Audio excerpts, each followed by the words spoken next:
सुरप्रियाय लंबोदराय सकलाय जगद्विताय नागाननाय श्रुतियज्ञविभूषिताय गौरीसुताय गणनाथ नमो नमस्ते। श्री गणपते नमो नमः। ओम श्री हनुमान जी महाराज की जय। हनुमंते नमो नमः। श्री रामचंद्र भगवान की जय। श्री गायत्री मात की जय। ओम श्री सोमनाथ महादेव की जय। श्री कृष्ण कन्हैया लाल की जय। श्री बालकृष्ण लाल की जय। द्वारिकाधीश की जय। श्री डोंगरे जी महाराज की जय। श्री सुखदेव जी महाराज की जय। भारत माता की जय। वंदे वेद मातरम। श्री भागवत भगवान जी महाराज की जय। ओम नमो भगवते वासुदेवाय। ओम नमो भगवते वासुदेवाय। करारविन्देन पदारविन्दं मुखारविन्दे विनिवेशयन्तं वटस्य पत्रस्य पुटे शयनं बालं मुकुन्दं मनसा स्मरामि। આજે ચોથી ફેબ્રુઆરી, 4 માર્ચ બુધવાર, ફાગણ વદ એકમ। આજે ધૂળેટી રંગોથી ભરેલી આપણા સમાજમાં દરેકને પ્રત્યે આપણે સ્નેહભાવ વર્તાવીએ। પરસ્પરસમાં પ્રેમ, સંકલન, સંગઠન મજબૂત રહે, દરેકનું આરોગ્ય સરસ રહે, કલ્યાણમય રહે એવા ભાવ સાથે સર્વે ભવંતુ સુખિનઃ, સર્વે સંતુ નિરામયાઃ, સર્વે ભદ્રાણિ પશ્યन्तु मा કશ્ચિદ દુઃખ આપનુયાત। શ્રદ્ધાં મેઘાયશ પ્રજ્ઞાં વિદ્યાં પુષ્ટિ શ્રિયં બલમ તેજ આયુષ્યમ આરોગ્યમ દેહી મે હવ્યવાહન। ઓમ શ્રી कृष्ण कन्हैयालाल की जय। डोंगरेजी महाराज सुखदेवजी महाराजना चरणों में वंदन साथे स्कंद छठो पुष्टि लीला नरकोना वर्णन आपणे गई काले सांभळ्या। यार पछी परिचित राजा सुखदेवजी महाराज ने पूछे कि महाराज आवा नरकों में जवानो वारो न आवे एवो कंईक तमे उपाय बतावो। आ नरक लोकनुं वर्णन सांभळीने मने तो बीक लागे छे। मनुष्य ने कोई दिवस नरक में जवानो प्रसंग न आवे तेवो कोई सरल और उत्तम उपाय बतावो।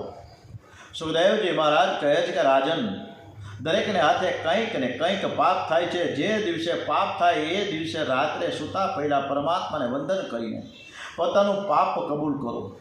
पाप करे ते साधारण गुनो छे पण पाप कबूल न करे ते मोटो गुनो गणाय। पाप कबूल न करे तेने बहु सजा थाय छे, तेथी पाप कबूल करो। शास्त्र में एक एक पापनु प्रायश्चित बतावेलू है। जो मनुष्य मन और शरीर थी कोई पाप कर्यु होय तो तेने मन वचन और शरीर वडे प्रायश्चित करवू जोईए। विधिपूर्वक प्रायश्चित करवामां आवे तो पापनो नाश थाय, पण प्रायश्चित कर्या पछी फरीथी नवुं पाप न थाय तेनी काळजी राखवी जोईए, नहींतर प्रायश्चित करवानो कोई अर्थ नथी। मनुष्य परमात्मानो जप करे, ध्यान करे, सेवा करे तो तेना पाप बळी जाय छे। अने जैन लोकोमां जय जिनेन्द्रम 365 दिवस में एक वखत जैन संवत्सरी आवे छे मिच्छामी दुक्कडम। तो આપણે એક વખત નહીં પણ કાયમ ને કાયમ મિચ્છામી દુક્કડમ આપણે કરતા રહીએ। કોઈના દોષને ન જતા એની માફી માંગી લઈએ। મનુષ્યના જીવનમાં લક્ષ્ય નક્કી કરવું જોઈએ। મનુષ્યના જીવનમાં લક્ષ્ય નક્કી કરવું જોઈએ। જે જીવનમાં એક ધ્યેય નથી એનું જીવન નાવિક વગરની નૌકા જેવું છે। નૌકા ગમે તે જતી રહે પણ નાવિક જ ન હોય તો ક્યાં કરવાનું? તો નાવિક વગરની આ નૌકા જેવું આપણું જીવન છે। ધ્યેય નક્કી કરી તે ધ્યેય સિદ્ધ કરવા માટેના સાધન કરો। આજના કળી કાળમાં કાંઈ થઈ શકતું નથી, તેથી નામ સ્મરણનો આશરો લ્યો, તેના જેવું કોઈ ઉત્તમ સાધન નથી। નામમાં દ્રઢ વિશ્વાસ રાખો, નિષ્ઠા રાખો। सतत परमात्मा नामनो जप करवानी टेव पाळशो तो मरण सुधरशे। नाम निष्ठा थाय तो नामी ईश्वरनुं स्मरण थता मरण सुधरे छे। ब्रह्मनिष्ठा अंतकाल सुधी टकवी मुश्केल है। કલિકાળમાં નામ નિષ્ઠા વગર બીજો કોઈ ઉપાય નથી. પરમાત્માએ જગતમાં પોતાનું સ્વરૂપ છુપાવ્યું છે, પણ નામ પ્રગટ રાખ્યું છે. પરમાત્માનું રૂપ દેખાતું નથી, પ્રભુનું નામ દેખાય છે. ભગવાન કરતાં પણ ભગવાનના નામમાં વધારે શક્તિ છે. આ માટે આપણે સરસ કે મધુર મધુરમાં મધુર છે ને મંગલમાં મંગલ, પરમ પવિત્ર છે હરિનામ કેવલ. જે શીખવાડે લેવા હરિનામ કેવલ, ન વિશ્વાસ ક્યારે ખૂટે શ્વાસ માટે.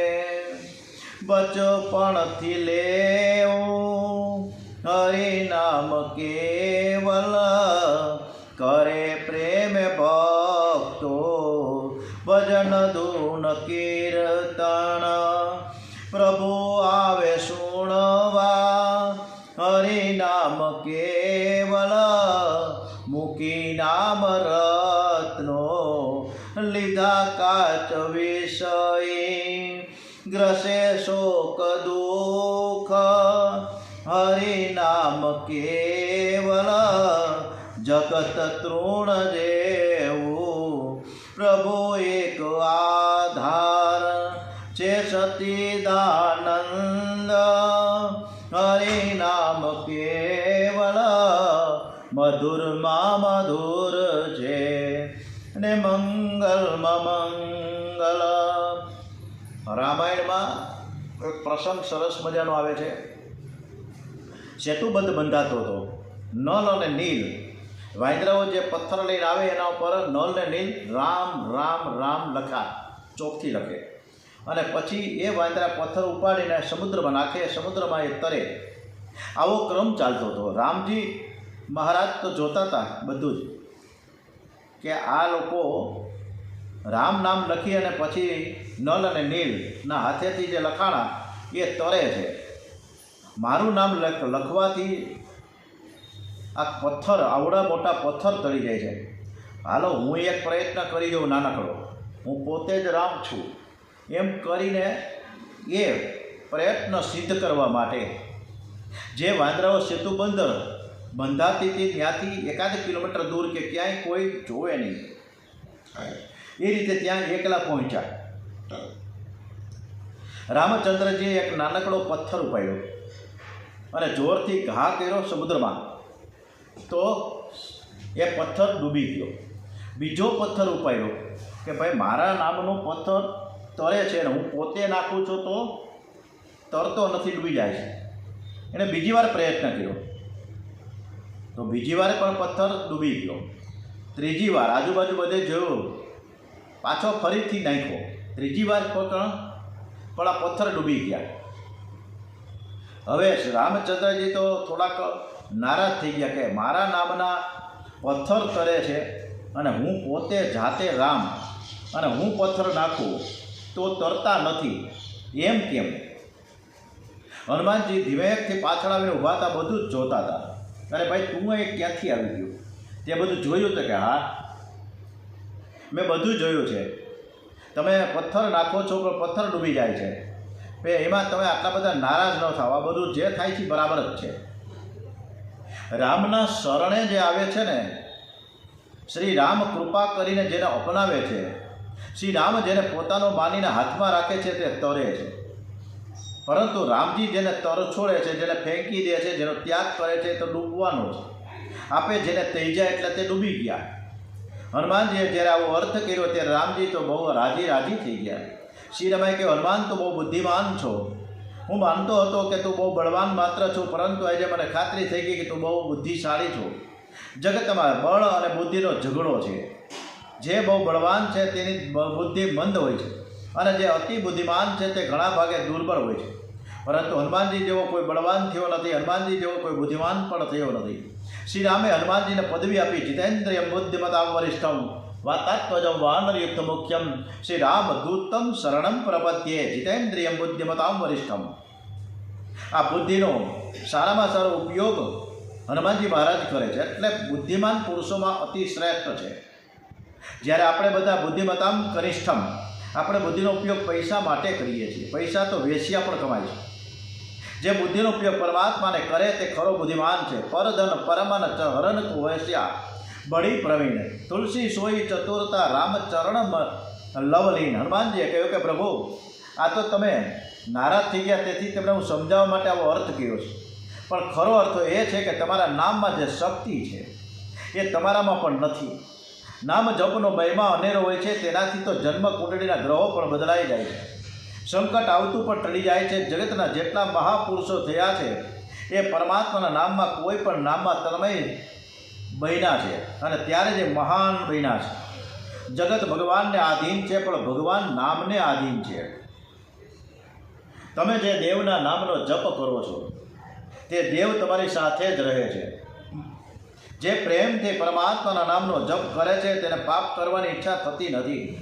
મનમાં જ્યારે પાપ આવે ત્યારે પ્રેમથી નારાયણ નારાયણ નારાયણ શ્રીમન્નારાયણ નારાયણ નારાયણ શ્રીમન નારાયણ નારાયણ નારાયણ ભજમન નારાયણ નારાયણ નારાયણ ભજમન નારાયણ નારાયણ નારાયણ. શ્રીમન નારાયણ નારાયણ નારાયણ બોલીએ. જે આદિનારાયણ પરમાત્માનું ધ્યાન અને કીર્તન કરે છે તેનો પાપ છૂટે છે. તેનાથી વિમુખ થાય ત્યારે જ પાપ થતું હોય છે. પરમાત્માની સાથે રહેનાર પાપ કદી કરી શકતો નથી. તુલસીદાસજીએ બહુ સરસ મજાનું કહ્યું છે, કમહી નારી પિયારી જીવી, લોભ હે પ્રિય જીવી દામ, તિમી રઘુનાથ નિરંતર પ્રિય, લાગુ મોહી રામ. આવું થાય તો વાસના જાગતી નથી ને પાપ કરવાની ઈચ્છા થતી નથી. દ્રષ્ટાંત વિના કોઈ પણ સિદ્ધાંત આપણે સ્વીકારી શકતા નથી. જનાબાઈનો દાખલો ડોંગરેજી મહારાજે ખૂબ સરસ મજાનો કર્યો છે. જનાબાઈ ખૂબ જ ભક્તિવાન અને રાધે રાધે વિઠ્ઠલ વિઠ્ઠલ વિઠ્ઠલા જ લેખા કરે. વિઠ્ઠલ વિઠ્ઠલ વિઠ્ઠલા બોલ્યા જ કરે. નામ સ્મરણ એના સતત એને જીભ પર વિઠ્ઠલ વિઠ્ઠલ વિઠ્ઠલ કરતા જાય. દરરોજ જે છાણા થાપે. ગોંડલ તાલુકાનું રતાંગ ગામ છે, મોટી મણપરીની. આ બધા ગામડાઓ જે છે એ રાજવીર ભગતસિંહ બાપુના સામ્રાજ્યમાં આવે. એટલે આ બધાય ગામમાં રતાંગમાં આ જનાબાઈ જે વિસાવદર તાલુકામાં આવે એ રતાંગ ગામે જનાબાઈ રહે. દરરોજ છાણા થાપે. હવે જનાબાઈ રોજ વિઠ્ઠલ વિઠ્ઠલ વિઠ્ઠલા વિઠ્ઠલ વિઠ્ઠલ વિઠ્ઠલા કરતાં કરતાં છાણા થાપે. હવે એમાં અમુક છાણાની 50 કે 100 હોય કોણ જાણે, પણ ખબર નહીં કે કેટલાક છાણા ચોરાઈ ગયા. ખબર પડી ગઈ જનાબાઈને કે મારા છાણા કોક ચોરી ગયું છે. એટલે એણે રાજા પાસે ફરિયાદ દાખલ કરી કે ભાઈ મારા છાણા કોક લઈ ગયું છે, ચોરી ગયું છે, તો એને તમે પકડો અને સજા કરો. પણ તારા છાણા ચોરી ગયું હોય ખબર કેમ પડે? કેવી રીતે ખબર પડે? છાણા બધા એક સરખા હોય, બધાના છાણા હું ભેગો કરું તો એમાં ખબર કેમ પડે કે આ છાણા તારા છે? બધા એક સરખા છાણા હોય ને, થોડા ઘણા વાંકા ચૂકા હોય, બીજું શું હોય? તો કે ના, એવું નથી. રાજાને કહે છે કે તમે બધાના પાસેથી છાણા મંગાવો અને રાજમહેલની સામે, રાજ દરબારની સામે ખુલ્લા પ્રાંગણમાં બધા જ છાણાને ભેગા કરો અને એ છાણામાં જે મારા છાણા હશે એ અંદરથી અવાજ આવશે, વિઠ્ઠલ વિઠ્ઠલ વિઠ્ઠલ છાણું બોલશે. એટલે આ પ્રમાણે જનાબાઈએ સમજાવ્યું છે કે ભાઈ તમે છાણા મંગાવો. આખા ગામમાંથી છાણા મંગાવ્યા. છાણાનો કર્યો ઢગલો અને એ ઢગલામાંથી રાજાએ કીધું કે હવે તમે મારી સાથે આવો. અને આ ઢગલામાંથી જે મારા છાણા હશે એ અંદરથી વિઠ્ઠલ વિઠ્ઠલ વિઠ્ઠલાનો નાદ શરૂ થશે. ત્યારે તો તમને ખાતરી થઈ જાય ને કે આ મારા છાણા છે. અને ખરેખર જ્યારે રાજા અને જનાબાઈ જ્યારે કાન માંડ્યો ને ત્યારે અમુક છાણામાં વિઠ્ઠલ વિઠ્ઠલ વિઠ્ઠલાનો ધૂન શરૂ થઈ અને એમાં નક્કી થયું કે આ છાણા જનાબાઈના જ છે. અને જે ચોરી ગયા હતા આ છાણા એને અમુક સજા કરવામાં આવી. જપ વિધિમાં 2 નિયમ પાળવા જોઈએ. બ્રહ્મચર્ય પાળવું અને કદી કોઈનું ખાવું નહીં. ભાવિ કે જપની સંખ્યા જેમ બને તેમ વધારવી જોઈએ. 5 કરોડ જપ કરનારને જ્ઞાન મળે છે. 13 કરોડ જપ કરવાથી જીવન ઈશ્વરનું મિલન થાય છે. અને આના માટે આ જપનું મહત્ત્વ કેટલું બતાવ્યું છે. પહેલો દ્રષ્ટાંત આપણે જનાબાઈનું લીધું, રામચંદ્રજી ભગવાનનું પણ લીધું. હવે અજામિલ નામનો એક બ્રાહ્મણ હતો, પણ એટલો બધો એ ક્રૂર હતો, અત્યાચાર, બળાત્કાર, મારામારી, દેકારા કરે, માયામાં ફસાઈ ગયેલો જીવ છે ને એ જ અજામિલ છે. કાન્ય કુંજ દેશમાં અજામિલ નામનો બ્રાહ્મણ અને અનેક પ્રકારના પાપો કરીને પોતાનું ગુજરાન ચલાવતો હતો. એ પહેલાં તો એ મંત્રવેતા, પવિત્ર અને સદાચારી હતો. તેણે એક દિવસ વનમાં શૂદ્રને વેશ્યા સાથે કામ ક્રીડા કરતો જોયો. વેશ્યાને જોવાથી અજામિલનું મન બગડ્યું. પાપ પહેલું આંખ વાટે આવે છે. જેની આંખ બગડી એનું મન બગડ્યું, અને જેનું મન બગડ્યું તેનું જીવન બગડ્યું ગણાય. રાવણની આંખ બગડેલી તો હંમેશના માટે તેનું નામ બગડેલું જ રહ્યું. અત્યારે સમાજમાં રાવણ ગુજરી ગયા ને ઘણા વર્ષો થઈ ગયા, પણ એ પછી કોઈ છોકરાનું નામ રાવણ નથી આવ્યું, કુંભકર્ણ નથી આવ્યું. અજામિલ વેશ્યાને લઈને ઘેર આવ્યો છે. વધારે વધારે પાપાચાર કરવા લાગ્યો, ચોરી તેમજ લૂંટપાટ કરવા લાગ્યો. આમ પોતાનું જીવન આ રીતના ગુજારતો તો એક વખત અજામિલ દૂર દૂર શિકાર કરવા જંગલમાં ગયો હતો. ત્યારે કેટલાક સાધુઓ ફરતા ફરતા ત્યાં ગામમાં આવી ચડ્યા, અને કોઈએ કીધું કે ત્યાં તમે જાઓ, તમને ત્યાં બધું મળી જશે, અજામિલને ત્યાં જાઓ. અને અજામિલના આંગણે આવીને ઊભા છે. વિષાન દેહી કરીને વેશ્યાએ જોયું કે સાધુ અજાણતા જ મારી ઘેર આવ્યા છે, હું કંઈક સેવા કરું. વેશ્યાએ સાધુઓને ભોજન અને સીધું આપ્યું. વેશ્યાનું અનાજ લેવાની શાસ્ત્રમાં મનાઈ છે, પણ સાધુઓએ એ બાઈને જાણતા નહોતા કે આ વેશ્યા છે કે કઈ છે. એટલે તે અન્નની રસોઈ કરી, ભગવાનને ભોગ ધરી ભોજન કર્યું. પાછળથી સાધુઓને ખબર પડી કે વેશ્યાનું અન્ન છે એ પેટમાં ગયું. સાચા સંતો જેના ઘરનું ખાય છે તેનું કલ્યાણ કરે છે. થોડી વારમાં અજામિલ ઘેર આવ્યો. વેશ્યાના કહેવાથી તેને સાધુઓને પ્રણામ કર્યા. સંતો વિચાર કરે કે આ જીવનું કલ્યાણ કેવી રીતે થાય, એવું અમારે કરવું જોઈએ, કારણ કે અમે એના ઘરનું જયમાં છીએ. તું ભગવાનનું ધ્યાન કર, પૂજા કરતો નહીં કરે. હવે આ જીવનું કલ્યાણ કેવી રીતે થાય? વેશ્યા સગર્ભા હતી, એટલે સાધુએ વિચાર કર્યો અજામિલની આ છેલ્લી સંતતિ છે, અને છેલ્લી સંતતિમાં માતા પિતાને વિશેષ સ્નેહ હોય છે. આ પુત્રનું નામ નારાયણ રાખે ને તો અજામિલના મુખે અનાયસે નારાયણ નારાયણ નારાયણ બોલવાથી ભગવાનના નામનો જપ થશે, અને તેનું પુણ્ય અને તેનું પાપ બળશે અને પુણ્ય વધશે. સંતોએ કહ્યું તમારે ઘેર ભોજન મળ્યું, પણ દક્ષિણા મળી નહીં. અજામિલ કહે મહારાજ તમે મને ઓળખતા નથી, પૈસા માંગો છો, તમારી પાસે જે કાંઈ છે તે હું લૂંટી લેવા, હું હજી તો લૂંટી લેતો નથી, એ જ મારી દક્ષિણા સમજો. એ તો મારો યોગ સારો કે મારા ઘરનું અનાજ તમારા પેટમાં ગયું, હું કોઈને પૈસા આપતો જ નથી, ભાગો અહીંથી. સંતોએ અજામિલને કહ્યું કે મારે કાંઈ જોઈતું નથી, તારે ઘેર પુત્ર આવે તો તેનું નામ તું નારાયણ રાખજે, બસ આ સિવાય મારે કાંઈ જોતું નથી. આ મારી દક્ષિણા આવી ગઈ. સંતોના દર્શનથી અજામિલનું હૃદય પીગળ્યું હતું. જેનું હૃદય થોડું શુદ્ધ હતું એણે કહ્યું નારાયણ રાખવામાં મને કંઈ વાંધો નથી, ભગવાન કરે ને દીકરો આવે તો તેનું નામ અમે નારાયણ રાખીશું. સંતો ત્યાંથી ચાલ્યા ગયા. અજામિલના ઘેર પુત્રનો જન્મ થયો. સંતોની આજ્ઞા અનુસાર તેનું નામ નારાયણ રાખવામાં આવ્યું. અજામિલ આખો દિવસ નારાયણની પાછળ પડે. નારાયણ તું જયમો. નારાયણ ત્યાં રમવા જતો નહીં, નારાયણ નારાયણ બોલ્યા કરે. ગોદમાં રમાડી અજામિલને નારાયણ નારાયણ બોલવાની ટેવ પડી ગઈ. નારાયણ 7 થી 8 વર્ષનો થયો. અજામિલે એકવાર યમદૂતો પકડવા આવ્યા. જે અતિ કામી છે, જેણે અતિ પાપ કર્યું છે, તે મનુષ્ય તે આયુષ્ય હોવા છતાં મરે છે. અજામિલે પણ જીવનમાં બહુ પાપ કર્યું હતું, તેથી તેનું આયુષ્ય હજુ 12 વર્ષ બાકી હતું. છતાં યમદૂતો તેને પકડવા આવ્યા હતા. અજામિલ ભયંકર યમદૂતોને જોઈને ગભરાઈ ગયો. એ ભયથી પોતાના પુત્રને બોલાવવા લાગ્યો છે. જે એનો છોકરો એના ફળિયામાં રમતો હતો. એ નારાયણ તું જલ્દી આવ, નારાયણ બોલવા લાગ્યો. છોકરો તો રમતમાં હતો, એને તો કાંઈ ખબર નહોતી. અને ફરીથી અજામિલે જોરથી બૂમ પાડી, એ નારાયણ નારાયણનું નામ સાંભળીને વૈકુંઠમાંથી ભગવાનના પાર્ષદો ત્યાં આવી પહોંચ્યા. એવો યમદૂતને કહે કે અજામિલને તમે છોડો, હજુ તેનું 12 વર્ષ જેટલું આયુષ્ય બાકી છે. યમદૂતો વિષ્ણુદૂતોને સમજાવે છે કે યમરાજાની આજ્ઞાથી અમે આવ્યા છીએ. આ મહાપાપી જીવ છે, આ પૃથ્વી ઉપર જીવાને લાયક નથી.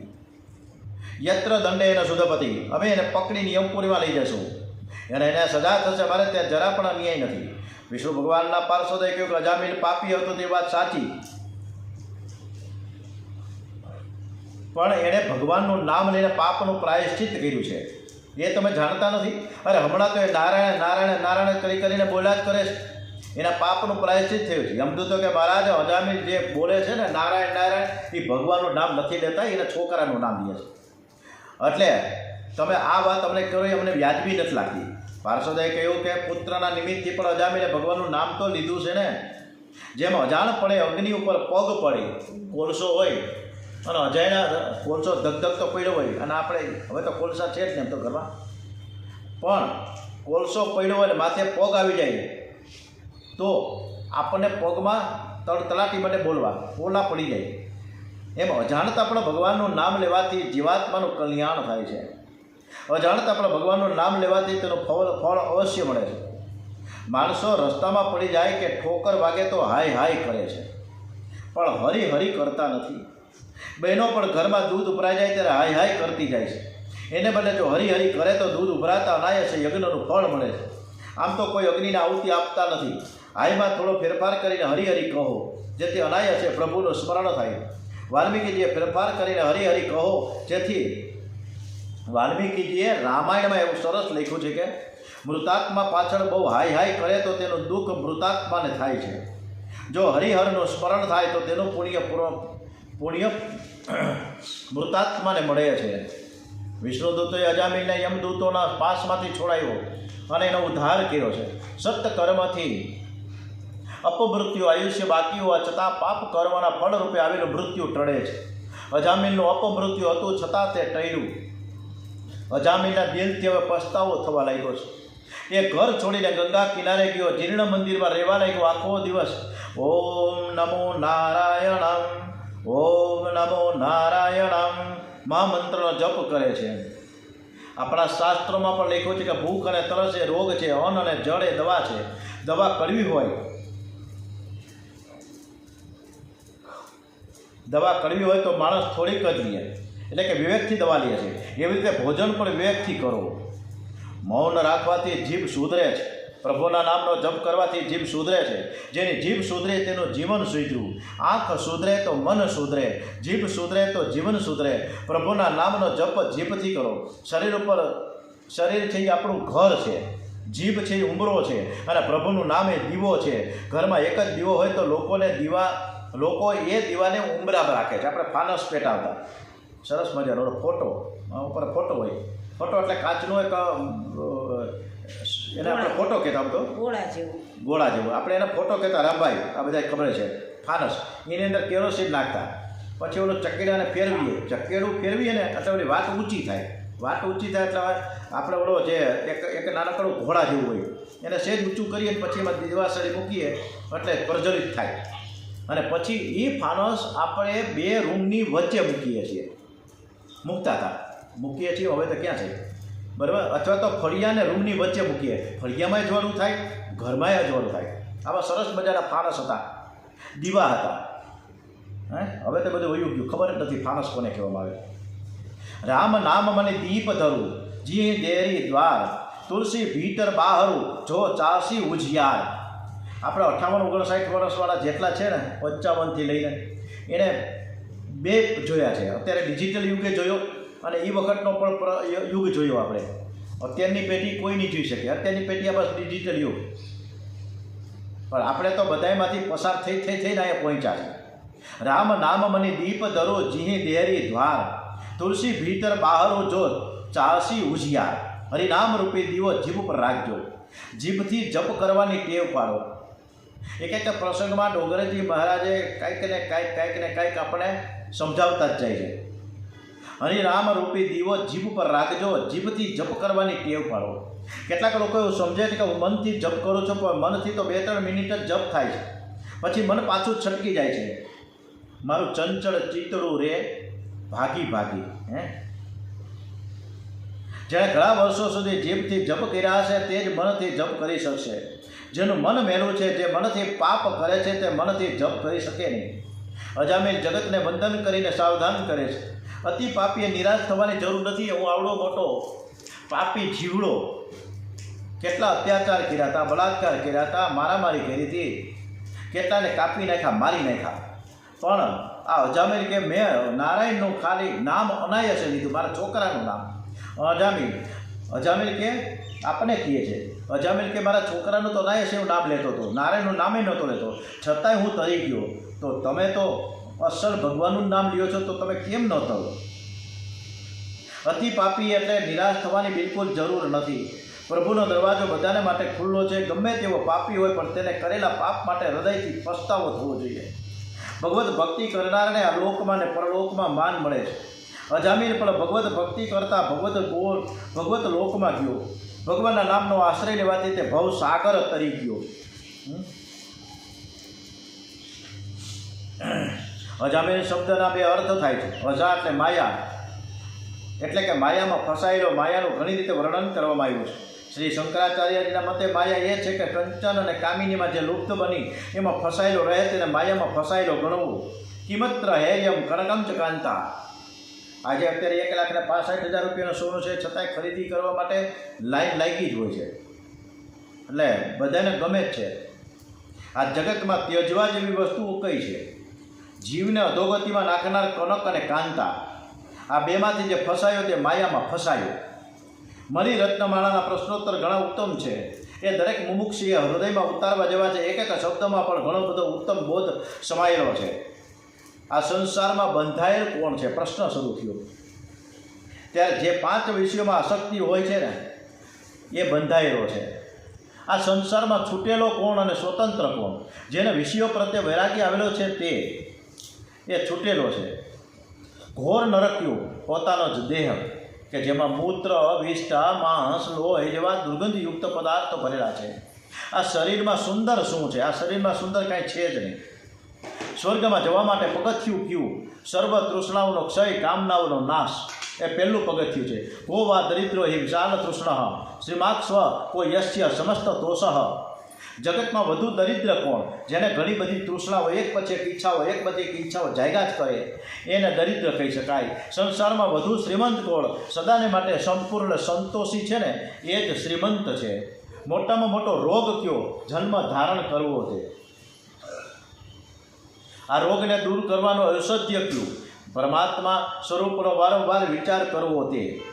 સાધુ થવું કઠણ છે, પરંતુ સાધુ જીવન હશે તો એક દિવસ સાધુ થવાશે. સાધુ થવાની જરૂર નથી, પણ સરળ થવાની જરૂર છે. લૌકિક સુખના પ્રયત્નો સફળ થાય તો માનજો કે ઈશ્વરની કૃપા નથી. લૌકિક સુખની ઈચ્છાઓ અથવા પ્રયત્નો પૂરા ન થાય તો માનજો કે ઈશ્વરની કૃપા છે. કારણ કે લૌકિક સુખમાં ફસાયેલો ઈશ્વરનું ભજન કરી શકતો નથી. શ્રી કૃષ્ણ ગોવિંદ હરે મુરારે હે નાથ નારાયણ વાસુદેવ. આ મહામંત્રનો જપ અર્થના અનુસંધાન સાથે કરવું જોઈએ. અર્થ કેવો છે? કૃષ્ણ સર્વનું આકર્ષણ કરનાર. શ્રી કૃષ્ણ ગોવિંદ હરે મુરારે. એમાં સર્વનું આકર્ષણ કરનાર મારા મનનું આપના તરફ આકર્ષણ થાય એટલે કૃષ્ણ ભગવાનને વંદન કરીએ. ગોવિંદ ઇન્દ્રિયોનું રક્ષણ કરનાર ભગવાન, મારા ઇન્દ્રિયોને તમારામાં લીન કરો. હરે દુઃખોના હરણ કરનાર, મારા દુઃખોનું હરણ કરો. જેનું મન ભગવાનમાં લીન થાય તેના દુઃખોનું હરણ થાય. મુરારે મૂળ રાક્ષસને મારવાવાળા, મારા મનમાં ભરાયેલા કામ ક્રોધાદી રાક્ષસોને મારો. હે નાથ તમે નાથ અને હું સેવક છું. હે નારાયણ હું નર અને તમે નારાયણ છો. વાસુદેવ અસુ એટલે પ્રાણ, મારા પ્રાણનું રક્ષણ કરનારા ભગવાન, મારું મન તમારા ચરણે અર્પણ કરું છું. પ્રાચીન વર્ષી રાજાને ત્યાં પ્રચેતા નામના 10 પુત્રોએ જન્મ લીધો. એમને ત્યાં દક્ષ નામનો પુત્ર થયો. દક્ષ પ્રજાપતિ હંસ ગુહ્ય સ્તોત્રથી આદિનારાયણ ભગવાનની આરાધના કરે છે. દક્ષને ત્યાં હરિયસ્વ, સબલાક્ષવ આદિ 10,000 પુત્રો થયા. એમણે દક્ષે પ્રજા ઉત્પન્ન કરવાની આજ્ઞા કરી છે, પરંતુ નારદજીએ તે બધાને સંન્યાસ આપ્યો. તેથી દક્ષ પ્રજાપતિને બહુ દુઃખ થયું. એને ક્રોધમાં આવી નારદજીને શ્રાપ આપ્યો, તમે એક ઠેકાણે રહી શકશો નહીં, અનેક ઠેકાણે તમારે ભટકવું પડશે. નારદજીએ શ્રાપને સ્વીકારી લીધો અને તેમને શ્રાપને બદલે વરદાન આપ્યું કે હવે તારે ઘેર 60 કન્યાઓ થશે, જેથી સંન્યાસનો પ્રશ્ન જ નહીં રહે. નારદજીએ દક્ષને આશીર્વાદ આપ્યા. શાપનો બદલો આશીર્વાદથી આપે તે સંત સહનશીલતા રાખવી એ સાધુતા છે, સહન કરવું એ સંતનો ધર્મ છે. જે જળ ચેતન સર્વમાં ઈશ્વર ભાવ રાખે એમનામાં રાગ દ્વેષ નહીં જાગે. 10ની 60 કન્યાઓમાં પ્રધાન કન્યાઓ અદિતિ અને અદિતિ છે. અદિતિને ઘેર 12 બાળકો થયા. વિવસ્વાન અર્થમાં પૂષા, ત્વષ્ટા, સવિતા, ભોગ, ધાતા, વિધાતા, વરુણ અને મિત્ર અને શુક્ર અને ઉર્ક્રમ એકના વંશનું વર્ણન કરવામાં આવ્યું છે. એ પૈકી ત્વષ્ટા પ્રજાપતિને ત્યાં વિશ્વરૂપનો જન્મ થયો. વિશ્વરૂપ દેવોના પણ ગુરુ બન્યા. એક દિવસ ઇન્દ્ર રાજા સિંહાસન પર બિરાજમાન હતા. ત્યાં ગુરુ બૃહસ્પતિની ઇન્દ્ર સભામાં પધરામણી થઈ. દેવોના તથા પોતાના ગુરુ બૃહસ્પતિ સભામાં પધાર્યા છતાં ઇન્દ્રે ઊભા થઈને તેનું સ્વાગત ન કર્યું. બૃહસ્પતિને માનની ઈચ્છા ન હતી, પણ પોતાનું ઇન્દ્ર સભામાં અપમાન થતાં તેમણે દેવોનો ત્યાગ કર્યો. તેમણે ઇન્દ્રને શ્રાપ આપ્યો.